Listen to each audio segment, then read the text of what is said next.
Hi friends, welcome to my new video. ಎಲ್ಲರೂ ಸುಸ್ವಾಗತ. So ಯಾರೆಲ್ಲ KCET ಸ್ಟೂಡೆಂಟ್ ಇದ್ದೀರಾ, ಸೊ ಅವ್ರಿಗಾಗಿ ಏನಪ್ಪಾ ಅಂದ್ರೆ ಗುಡ್ ನ್ಯೂಸ್ ಅನ್ಬೋದು. ಯಾಕಪ್ಪ ಅಂತಂದ್ರೆ KCET counselling option entry start ಮಾಡಿದ್ದಾರೆ. ಬಟ್ ಯಾರಿಗೆಲ್ಲ KCET ಆಪ್ಷನ್ ಎಂಟ್ರಿ ಇವಾಗ ಒಂದು ಕೊಟ್ಟಿದ್ದಾರೆ ಅಂದ್ರೆ, ಸೊ ಯಾರಿಗೆಲ್ಲಪ್ಪ ಅಂತಂದ್ರೆ ಯಾರೆಲ್ಲ ಇಂಜಿನಿಯರ್ ಹೋಗ್ಬೇಕು ಅನ್ಕೊಂಡಿದ್ದೀರಾ ಅವರಿಗೆ, ಮತ್ತೆ ಜೊತೆಗೆ ವೆಟರ್ನರಿ ಮತ್ತು ಅಗ್ರಿಕಲ್ಚರ್ ಮತ್ತೆ ನರ್ಸಿಂಗ್.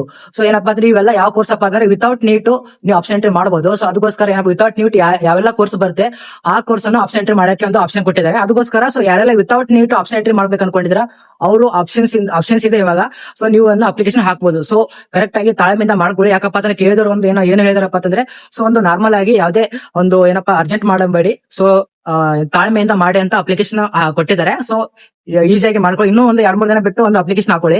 ಸೊ ಇನ್ನೂ ಟೈಮ್ ಇದೆ. ಸೊ ಟೈಮ್ ಇದ್ದ ನಂತರ ವೇಟ್ ಮಾಡ್ಕೊಳ್ಳಿ. ಯಾಕಪ್ಪ 2-3 ದಿನದಿಂದ ನಂತರ ಹಾಕೊಳ್ಳಿ. ಯಾಕಂದ್ರೆ ಸೊ ಯಾವ ಕಾಲೇಜ್ ಆಪ್ಷನ್ ಮಾಡಬೇಕು ಮತ್ತೆ ಯಾವ ಕಾಲೇಜ್ ಒಂದು ಚಾಯ್ಸ್ ಮಾಡಬೇಕು ಗೊತ್ತಾಗಲ್ಲ. ಸೊ ಅದಕ್ಕೋಸ್ಕರ ವೇಟ್ ಮಾಡ್ಕೊಳ್ಳಿ. ಸೊ ವೇಟ್ ಮಾಡಿದ ನಂತರ ಒಂದು ಅಪ್ಲಿಕೇಶನ್ ಹಾಕೊಳ್ಳಿ. ಯಾಕಪ್ಪ ಅಂದ್ರೆ ಇವಾಗ ಅರ್ಜೆಂಟ್ ಮಾಡಿದ್ರೆ ಮತ್ತೆ ಕಾಲೇಜ್ ಮಿಸ್ ಮಾಡಿದ್ರೆ ಇವಾಗ ಮಾಡಕ್ಕಾಗಲ್ಲ. ಅದಕ್ಕೋಸ್ಕರ ವೇಟ್ ಮಾಡಿ ಒಂದ್ 2-3 ದಿನಗಳ ನಂತರ ಒಂದು ಚಾಯ್ಸ್ ಫಿಲ್ಲಿಂಗ್ ಮತ್ತೆ ಆಪ್ಷನ್ ಎಂಟ್ರಿ ಯಾವ ತರ ಮಾಡ್ಬೇಕಂತ ಮೊದಲು ತಿಳ್ಕೊಳ್ಳಿ. ಮೊದಲು ಯಾವ್ದು ಕಾಲೇಜ್ ನೀವು ಒಂದು ಚಾಯ್ಸ್ ಮಾಡ್ಬೇಕಂತ ಮೊದಲು ಅದು ಅರ್ಥ ಮಾಡ್ಕೊಳ್ಳಿ.